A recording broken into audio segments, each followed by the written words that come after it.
Lord, hindi ko alam kung saan patungo. Lahat ng mga ginagawa ko.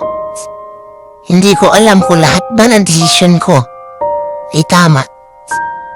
Hindi ko alam kung ano mangyayari sa mga susunod na araw. Pero isa lang ang alam ko. Kakapit pa rin ako sa tamang panahon na ibibigay mo. Sobrang hirap ng mga pinagdadaanan ko. Pero aasa pa rin ako na maging maayos ang lahat.